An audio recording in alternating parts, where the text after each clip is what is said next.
नमस्कार, आप देख रहे हैं बात टकेकी। मैं हूं सोनिया सिंह। H1 वीजा की एक दिन की डेडलाइन ने भारत में जबरदस्त उथल पुथल मचा दी। अमेरिका से आने वाले इंडियंस हवाई जहाज से उतरने की कोशिश में लग गए। वहीं इंडिया से यूएस जाने वाली सभी फ्लाइट्स पूरी बुक हो गई। पैनिक खत्म होने के बाद थोड़ी क्लैरिटी भी आई है, लेकिन इस एक डिसीजन ने दुनिया को कितना बदल दिया, ये बताने के लिए हमारे साथ तीन खास मेहमान मौजूद हैं। अजय तिवारी हैं, जो एमडी एंड ग्लोबल सीईओ हैं स्मार्ट डेटा एंटरप्राइजेस के। साथ ही हैं सुनील सवराम, सीईओ हैं प्लूरल टेक्नोलॉजीज के, और साथ ही मेरे सहयोगी हैं पवन, साथ में मौजूद है। अजय जी, आपसे शुरू करते हैं। ये जो एक दिन की डेडलाइन आई, इससे आपकी कंपनी पर क्या असर पड़ा, आईटी इंडस्ट्री पर क्या असर पड़ा? अगर लॉन्ग टर्म में हम देखेंगे तो प्रॉफिटेबिलिटी पर, कॉस्ट कटिंग में, रेवेन्यू, मार्जिन, इन सब पर किस तरह का असर आप देख रहे हैं? अभी इमीडिएट अगर देखा जाए तो अगर स्मार्ट डाटा कंसर्न है तो हमारा बिजनेस मॉडल में H1B का बड़ा रोल नहीं है। So we are not impacted पर से, but other for the industry yes there a big impact for people जिनके ऑन साइट एम्प्लॉयज हैं, और तो उसमें फर्क पड़ेगा। और उससे मेरे ख्याल से रिवर्स ब्रेन ड्रेन भी इंडिया में चालू हो जाएगा बहुत जल्दी। और जो 600,000 for 6 years is too high a cost for anybody to afford. So it is early days. We have to see how big corporates will tackle that. But जैसे कि हर चीज के पॉजिटिव और नेगेटिव होता है, तो नेगेटिव है कि yes there will be a supply bulge India में अगले 6 महीने से 1 साल के अंदर। प्रेशर आएगा जॉब्स पे, स्पेशली मिड लेवल पे। But there is also an opportunity कि इंडिया में अब जीसीसी की डिमांड बढ़ेगी। All those who will not be part of H1B because of this, so we'll have lot of senior level talent coming to India, that is good for Indian companies. So basic ये होगा कि हमें यहाँ से सर्व करना पड़ेगा जैसे हम पहले भी करते थे जब हमने आईटी स्टार्ट हुआ था।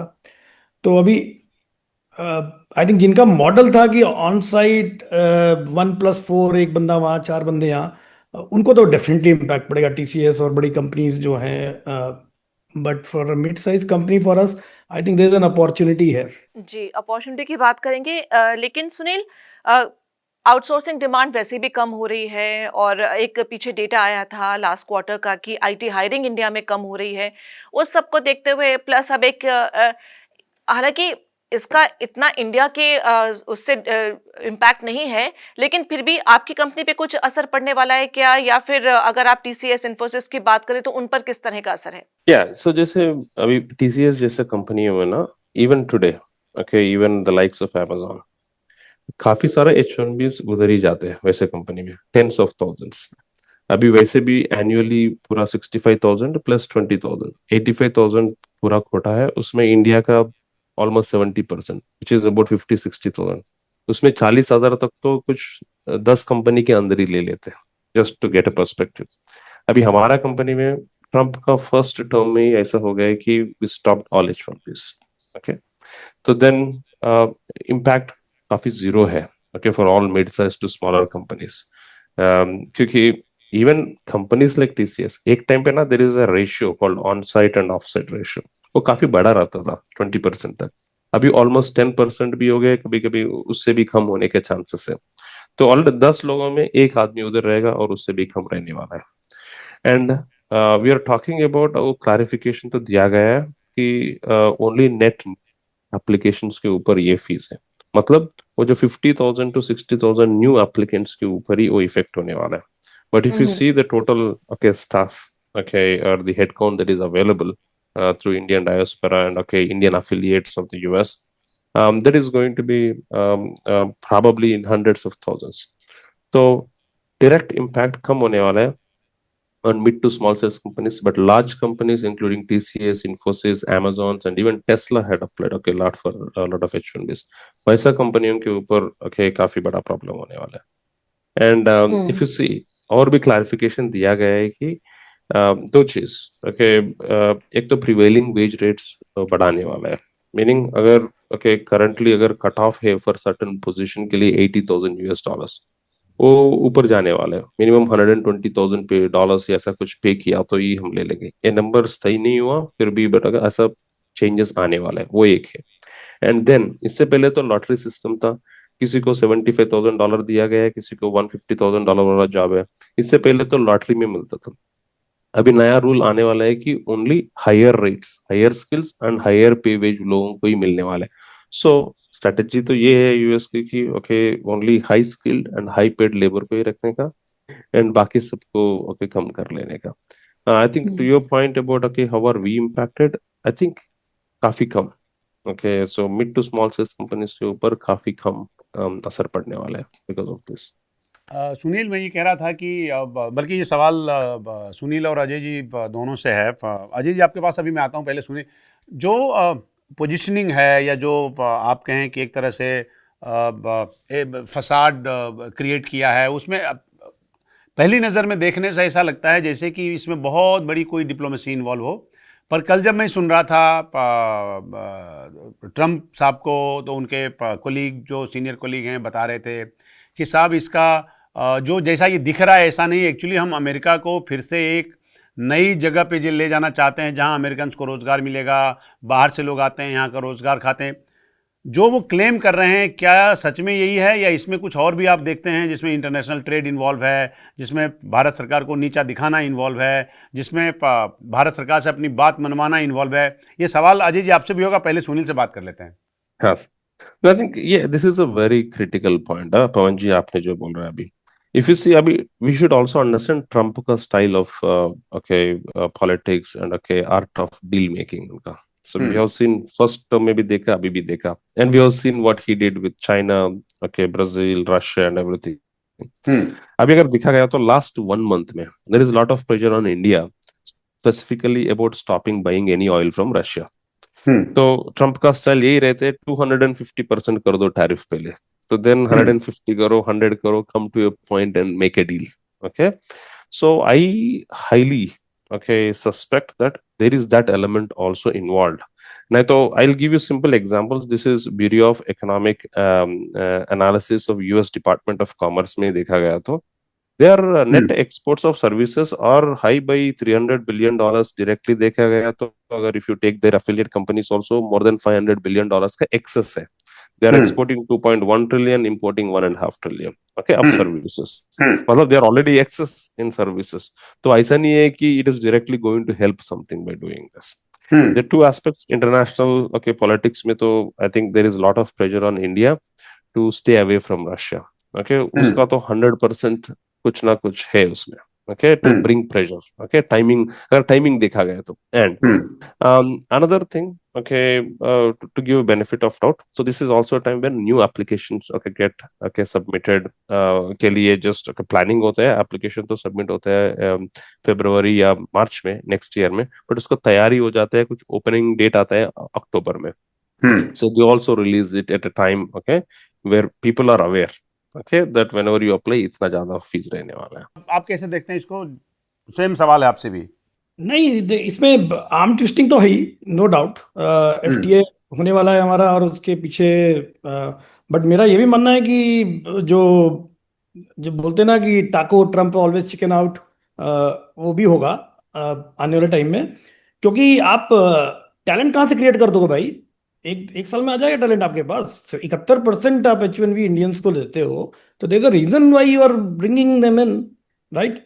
तो आप लटनिक साहब बोल रहे थे कि हम अपना अपना बंदे को लगाएंगे। अरे बंदे को तुम हार्वर्ड को तुमने ब्लैकलिस्ट कर दिया, तुमने उसको ब्लैकलिस्ट कर दिया, तो he is in a mess and it is his political compulsion for his local votes. Now his ratings are falling every day, correct?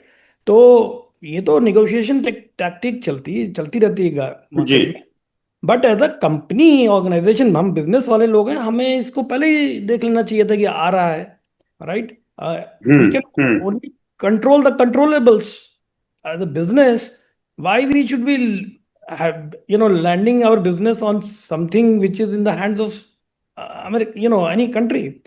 तो मेरा मानना ये है कि हमें इसमें घबराने की कोई बात नहीं है। थोड़ा स्ट्रांग हमें एक मैसेज देना चाहिए। देखिए उनके पास ऑप्शन कहाँ जाएंगे? मेक्सिको जाएंगे, अर्जेंटीना जाएंगे, चाइना जाएंगे, किससे काम कराएंगे?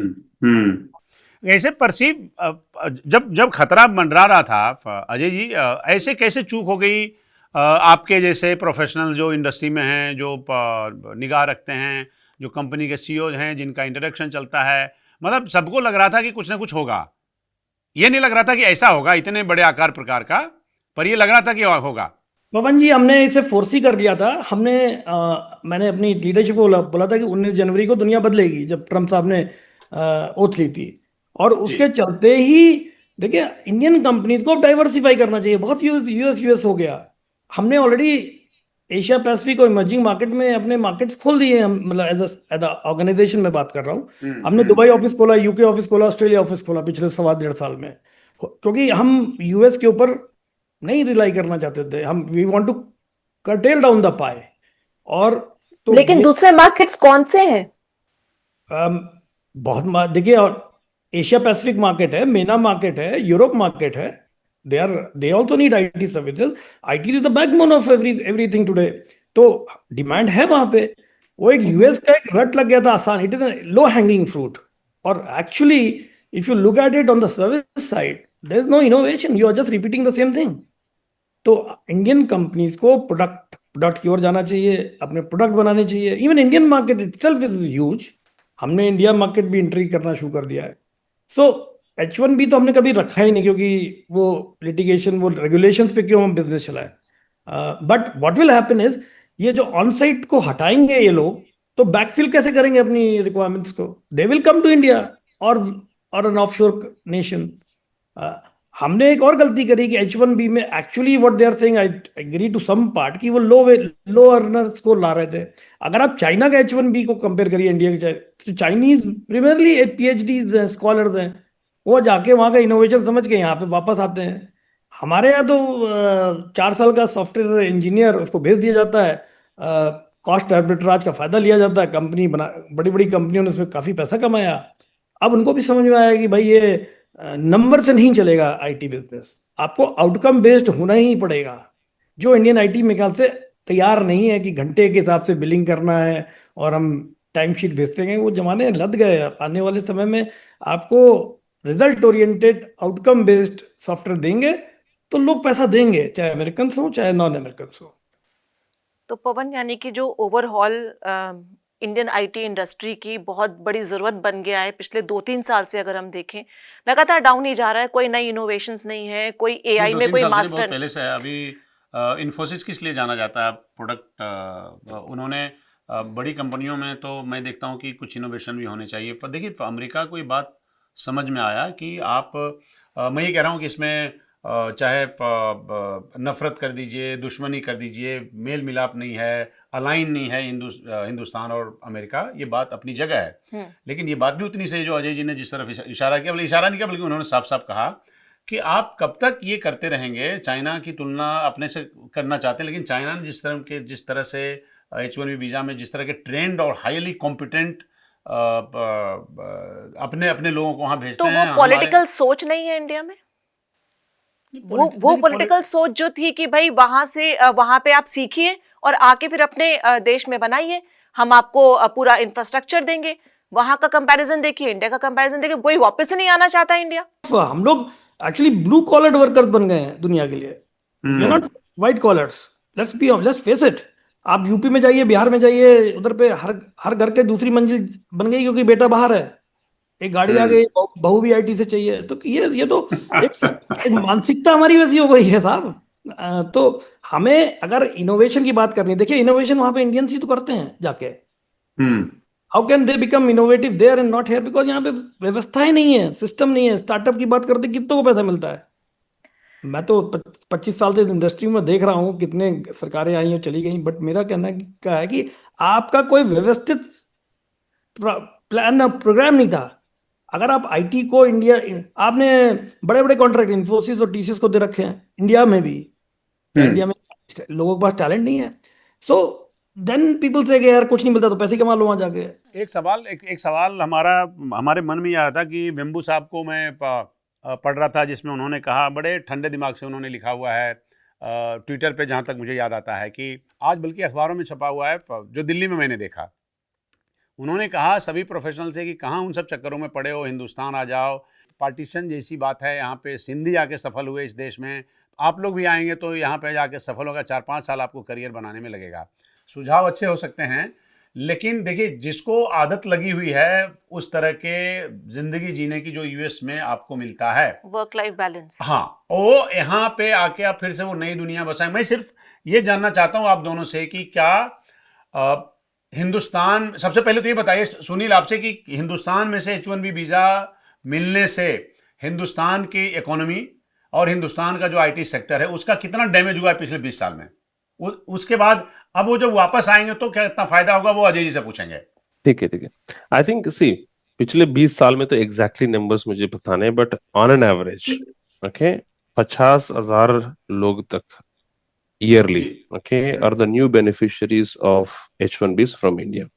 हमारा, and this is all top talent, okay, most of the top talent, मतलब कुछ okay medium level talent भी रहेगा, but 20 साल में okay this accounts to almost 1 million people. I don't have any data in front of me, but there are people who also come back, okay, so if you take that out, okay, आराम से कुछ लाखों लोग okay have been drained out, and most of them okay, तो अभी ये तो open information है, all large MNCs, top managements to chief executives are led by Indians sitting there in the US. जी काफी सारे लोग तो they got okay very much okay success in businesses में ले लीजिए, okay, we are only talking about IT, but there are also other allied services, okay, and if you see completely on the other end medical and all, okay, but our topic is on H1B.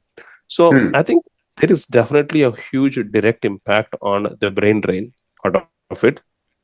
And remittances, I don't think okay it is that huge. Everybody talks about remittances, but I think remittances se zyada agar okay if we had created systems and if we have used the talent, people including Tesla to Amazon, they have won technology wars only because of talent. It is a knowledge business. We are trading out our knowledge, which is making companies in the US win the trade wars, okay. So nuclear war ho gaye, technology war is what okay people are fighting, and we are losing the key people who are making the technology. That damage is huge. Why China is successful, Ajay ji Tiwari ji ne jaise bataya, you have the whole technology is being developed in house there, and we don't have that. We are lacking and losing behind on this. At least now I will take this as an opportunity, okay, whether it is there is a direct impact or not, but mind में तो बैठ जाएगा at least parents को इधर, बच्चों को उधर US मत भेजो, because of next generations. Anyway, so ये impact है कि future के ऊपर ही, current लोगों के ऊपर कुछ फर्क नहीं गिरने वाला है, and the brain drain वाला जब stop हो जाता है, people will think about doing something here or okay in other places. Good thing है कि एई वाला नेशनलिस्टिक आइडियाज चल रहा है, ऑस्ट्रेलिया में भी चल रहा है, यूरोप में भी चल रहा है, यूके में भी चल रहा है. सो this is a good thing, okay, that our brains are going to stay here and create new technology into it. Another thing, last 5 साल में especially COVID के बाद, it is not because of technology directly, काफी सारा people okay who are been living and expats in US and other places, they are coming back to India. Which realization, it is not because of economy and anything, realization you want to stay back close to family. Yeah, so like those numbers are increasing. If you look at numbers, more and more people are relocating back to India, okay, because people, I just know in Hyderabad itself, the people, lot of people who have worked for the likes of Amazons to Googles to Facebooks, they relocated to India. They started some businesses in India, not only tech but also manufacturing. They're seeing an opportunity. Lot of them are second generation people. Unka okay parents were owning a big manufacturing facility or something, and these guys are being handed over that, okay, otherwise they said I don't want to do this, but abhi to log वापस आ रहे हैं and taking that to the next level. Ajay ji, blessings in disguise होगा ये हमारी economy के लिए आने वाले टाइम में, आईटी सेक्टर के लिए, देश में इनोवेशन के लिए? बिल्कुल बिल्कुल, ये वो कहते हैं ना कि every dark cloud has a silver lining. This is a very good opportunity, and I'm doing it, seeing it in front of me. From last 1 year I have traveled to all countries except America, and I see that the demand. I was in Japan, they need 500,000 software engineers. I've been to UAE, been to Australia, New Zealand, UK, Europe, सबको चाहिए। ये हमारा एक कुछ attachment US से कुछ ज़्यादा हो गया था। I think it is a good झटका जिसे बोलते हैं।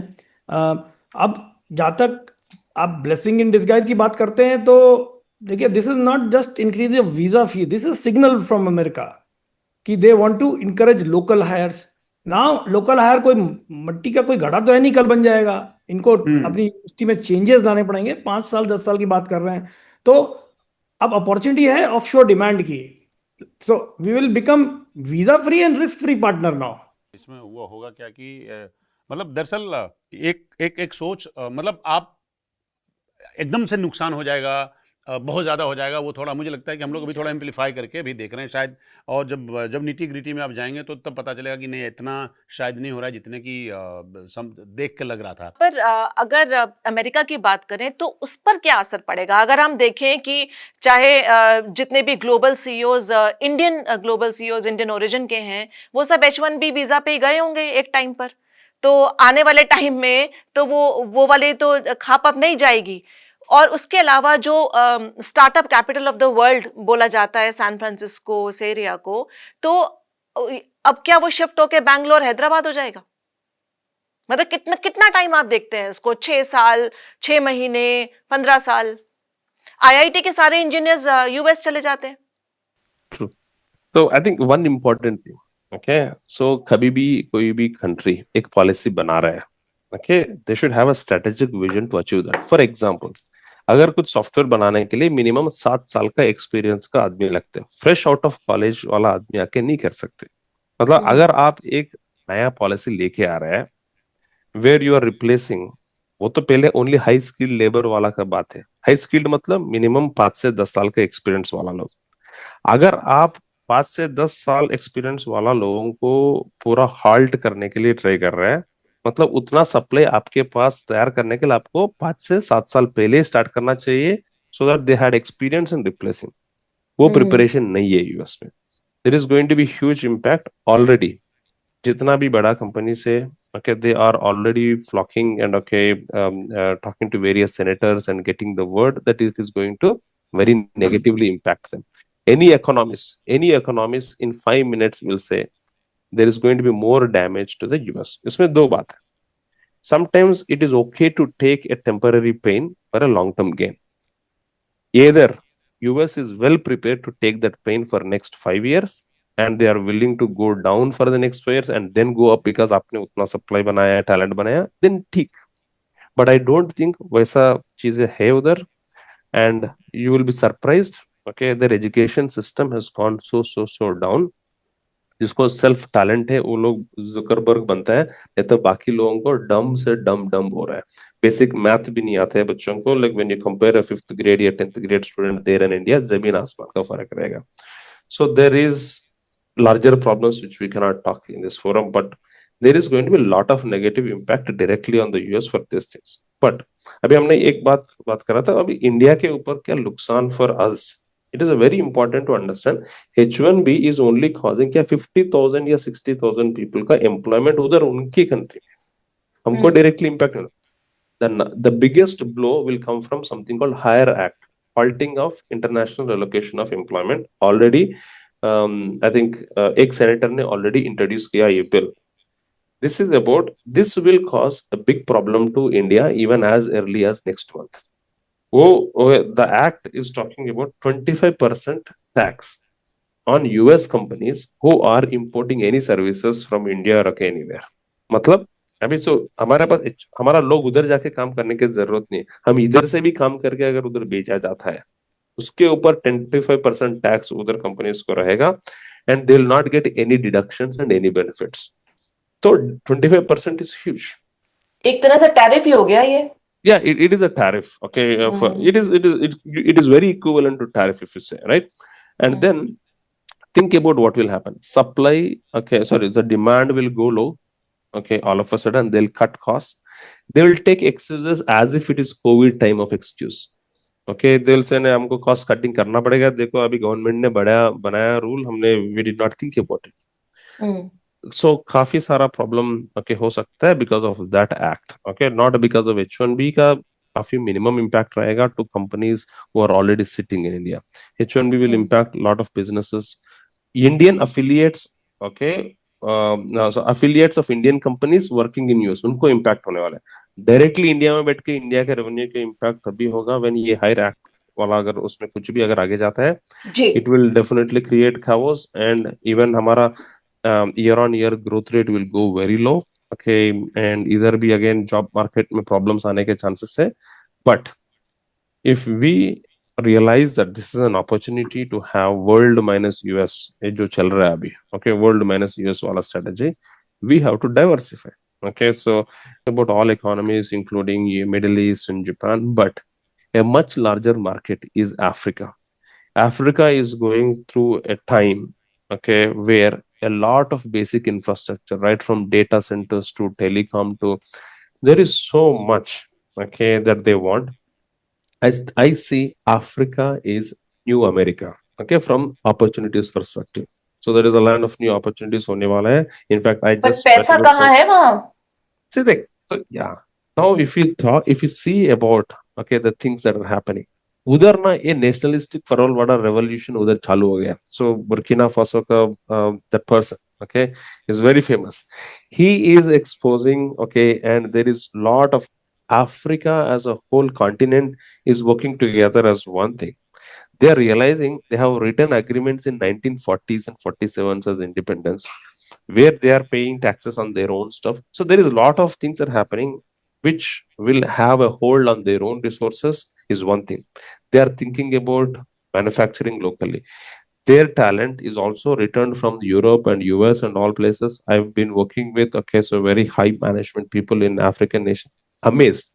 Their knowledge is great. One of the director of, okay, one of the security department there, they came to Bangalore, learned for 3 months, went back and implementing all the systems. So they have a very good strategy. Money, I know US aid bhi cut ho gaya, okay, but good point. China is pouring in money, okay, and in fact they said just 2 दिन पहले की बात है, India is also trying to go there. India is trying to go there to sell what we have, but China is going there as a partner. They're investing, they're putting the equity, they're taking back over next 40 years, okay, through revenues generated. They have their own strategy. So Yeah, they're taking critical minerals also. So, yeah. Ajay ji, अगर मैं आपको भी लाऊं बीच में तो जब कल briefing चल रही थी व्हाइट हाउस की, तो वो बता रहे थे कि जो डिनर हुआ था वहां पे सब टेक सीईओज आए थे, they are all on board about this decision. तो गूगल की बात कर लो, वहाँ पर तो सब इंडियन एम्प्लॉयज़ हैं और आगे वो उम्मीद करते रहते हैं कि और इंडिया से आएँ वहाँ पर करें. मेटा की बात कर लो, मेटा में जितने नए इन्वेंशंस होते हैं मोर और लेस इंडियन ओरिजिन के लोग ही वहाँ पर करते हैं. एप्पल में भी सेम चीज़ है, माइक्रोसॉफ्ट में भी सेम चीज़ है. यूएस पर कितना असर पड़ेगा, इन कंपनियों पर कितना असर पड़ेगा अगर आप लोकल वहाँ पर लेते हैं यूएस हायर, वो 5x पड़ेगा इंडिया से? देखिए, पहली चीज वो जो डिनर मीटिंग की बात थी, पहले ट्रम्प के पहले कार्यकाल में भी हुई थी, तब भी कमिटमेंट्स दिए थे. एप्पल ने 1 पैसा नहीं 4 साल में दिया. तो ये तो इट इज जस्ट फॉर पर दूसरा है कि आप किसको हायर करेंगे उस लेवल पे. आप अगर आप उन्होंने बोला कि भाई अगर इतना अच्छा वैल्यू हो तो तुम दो 100K पर ईयर. पर अजय जी, क्या एक्चुअली वहां पर स्टाफ नहीं है इस टाइप का जिसको एम्प्लॉय किया जा सके? आप तो खुद यूएस नहीं गए हैं बहुत टाइम से, तो I mean, are you sure कि वहां पर ये क्योंकि ग्रेजुएट्स जो हैं वहां पर तो काफी अच्छी ग्रेजुएशन होती है. फॉर एग्जांपल आईवी लीग्स की बात कर ले या बाकी स्टूडेंट्स की बात करें यूनिवर्सिटीज की. नहीं, मैं बहुत टाइम तो नहीं, इस साल ही गया हूँ, हर साल जाता हूँ. ओके. बिजनेस वहां से आता है. नहीं, आप समझिए वो टैलेंट कहाँ, कितनी यूनिवर्सिटी से आप लोगे, उनकी कॉस्ट दोगे आप $250,000, $300,000, $400,000, right? Okay. You need brains and hands in IT. Everybody cannot be brains. You also need hands, right? तो सवाल ये है कि it is a mix. That's why the cost management is done. So मैं ये नहीं कह रहा हूँ Indians are the only ones who can do IT, but primarily that is the truth. We are the majority ones who can do IT, correct? Now the question is, why will a parent send his child to a US university with that kind of future, right? तो उन पे फर्क पड़ेगा. मैं ये offshoring का time आएगा India में। और देखिए जीसीसीज बढ़ेंगे, 55% वर्ल्ड के जीसीसीज इंडिया में है, they will pass it on to India, these guys will come and join these GCCs and continue to deliver।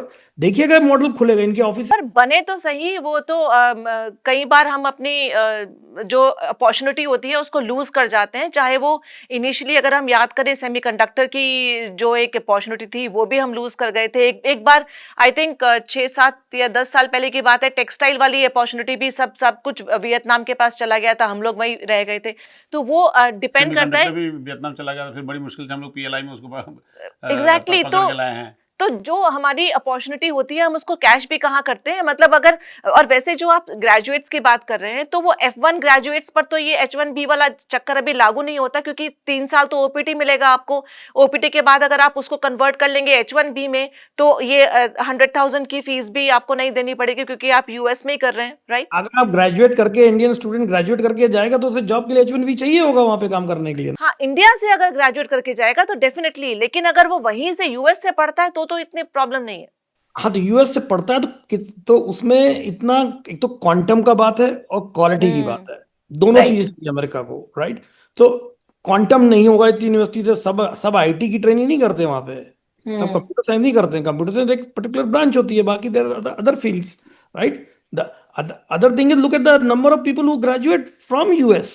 Most of the universities are full of foreign students. It's a big revenue earner for them, right. right? So ultimately they will need H1B. I think it is ratio is about 60 to 70% foreign student and rest Americans, native. So those are things. देखिए, it is a fact. Our fundamentals in mathematics and English is what is taking India forward all these years, and that will continue to do if we continue to invest in that. नहीं, पर अजय जी जो बात आप कह रहे हैं बात समझ में आती है। मैं तो कन्विंस्ड हूँ आपकी बात से, पर इतना बड़ा एक्शन अगर लिया है यूएस की सरकार ने तो कुछ उसके पहले सोचा होगा, मशवरा किया होगा, आपस में बातचीत की होगी, तब इस निष्कर्ष पे पहुंचे होंगे। नफ़ा नुकसान का अंदाज़ा लगा लिया होगा, असेस कर लिया होगा, each and every small detail. Pawan ji, मुझे लगता है ये आर्म ट्विस्टिंग है, रशियन ऑयल वाला खेल है, बाद में यू टर्न होगा, इसमें इनका काम नहीं चलेगा। And please understand, these are executive orders, these need to be ratified by senates, and so all these executive orders 6 महीने। तो मेरा मानना है कि हमें निजक नहीं करना चाहिए, but let's face it, we are into business, business has to be always competitive globally, we can not cry कि मेरे साथ ऐसा हो गया। हमें अपने बिजनेस मॉडल्स, जो कंपनी स्मार्ट तरीके से मूव करेंगी वो सक्सेसफुल होंगी। कल को कहीं और से भी लग सकता है, यूरोप से भी आ सकता है, यूके की भी बात हो रही है कि हमारे पर टैरिफ लगाया जाए। So how do we persist in that situation is how entrepreneurs in India will succeed, and I'm very confident. You have to, yes, if the situation is tight, we all also have to work extra mile. We cannot just तो keep Pawan, crying about US as such. जी अजय, पवन मैं आपसे पूछना चाहूंगी कि अगर इतनी arm twisting हो रही है तो कहीं ना कहीं भारत को भी जरूरत है अमेरिका की, बहुत चीजों में है।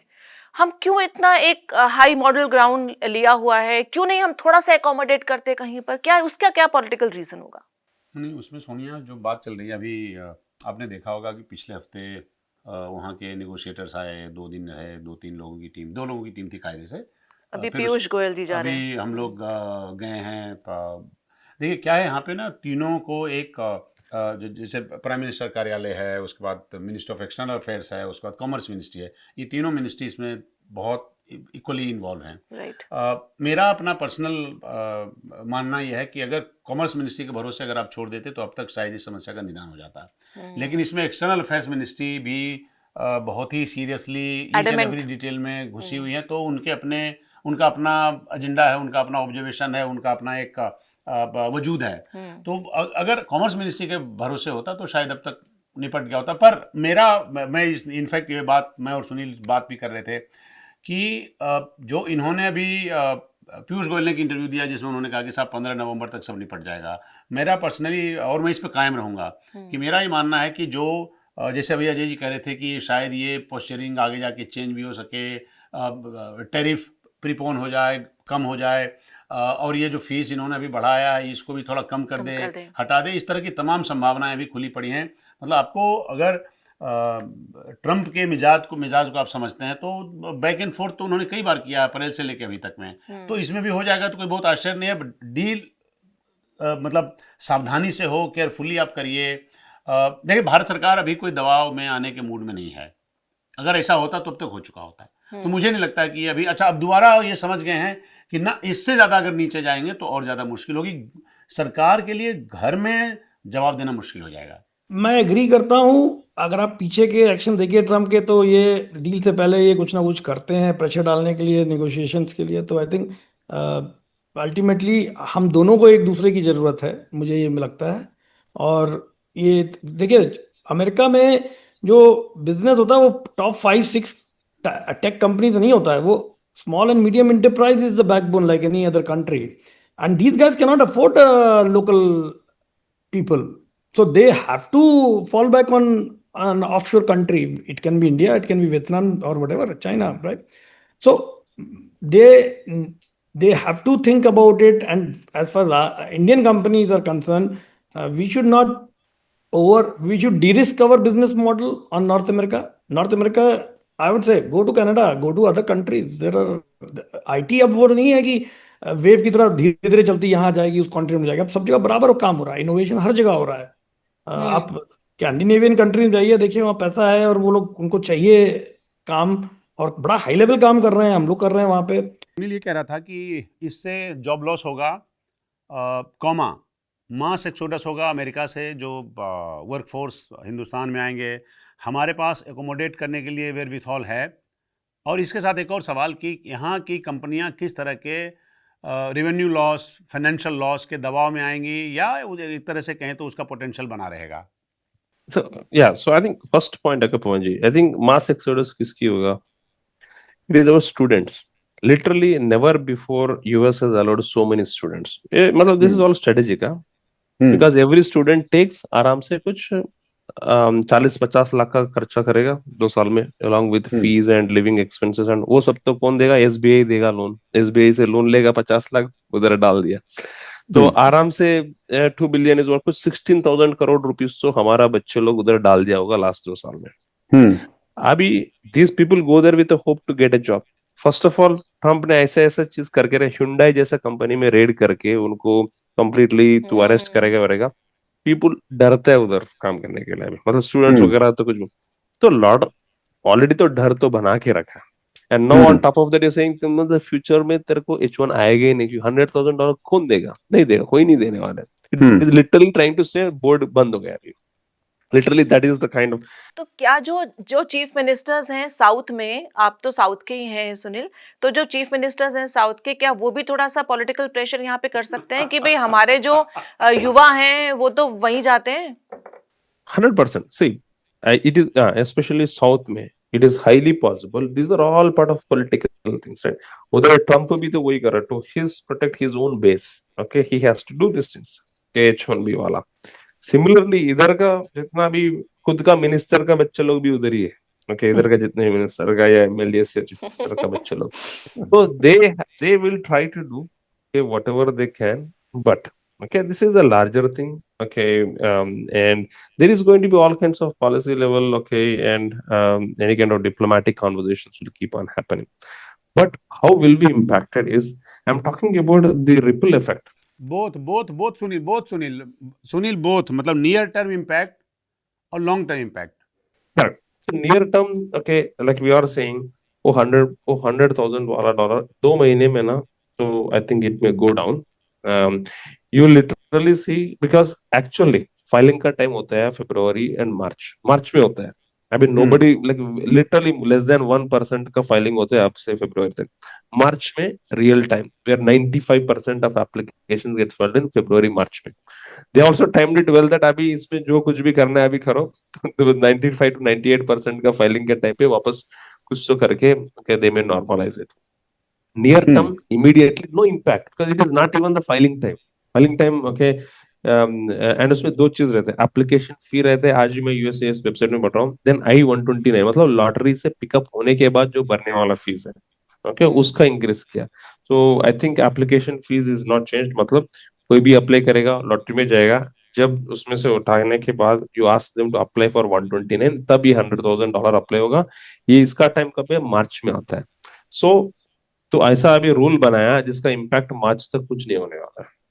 Yeah, so there is no near-term impact based on what I understand and what I'm seeing. And this is the time you are buying to do all kinds of negotiations.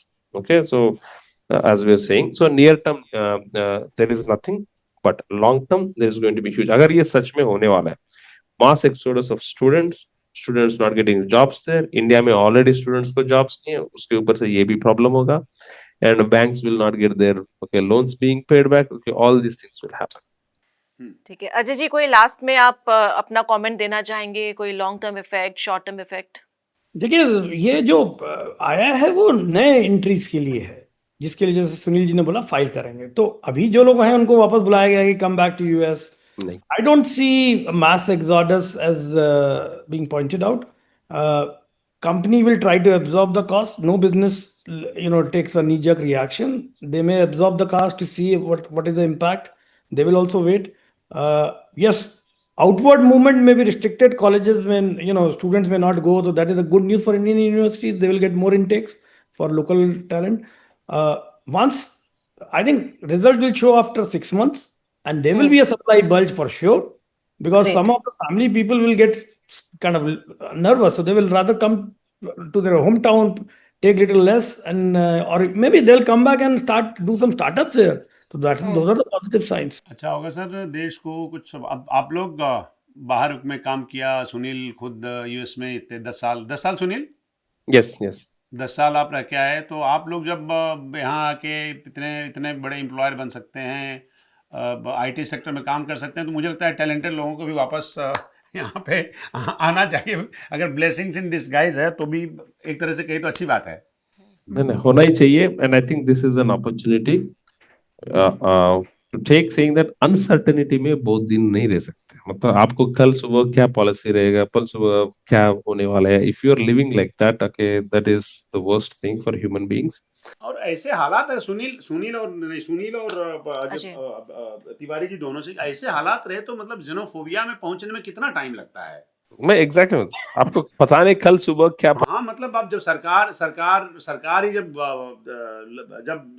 चढ़ के चिल्ला रही है ऊंचे इमारत पे कि साहब ये सब गलत हैं, इमिग्रेंट हैं, इनसे ज़्यादा टैलेंटेड लोग हमारे पास हैं, तो धीरे धीरे बोलते और राइट होते होते कब आप जेनोफोबिक हो जाते हैं पता नहीं चलता है। मतलब कई ऐसे एग्जांपल से पास्ट में। बहुत बहुत शुक्रिया अजय जी आपका, साथ ही सुनील आपका और पवन आपका भी बहुत बहुत शुक्रिया। और हमारे प्रोग्राम आपको कैसा लगा हमें बताइए, कमेंट कीजिए, लाइक कीजिए, शेयर कीजिए, सब्सक्राइब कीजिए हमारे चैनल को।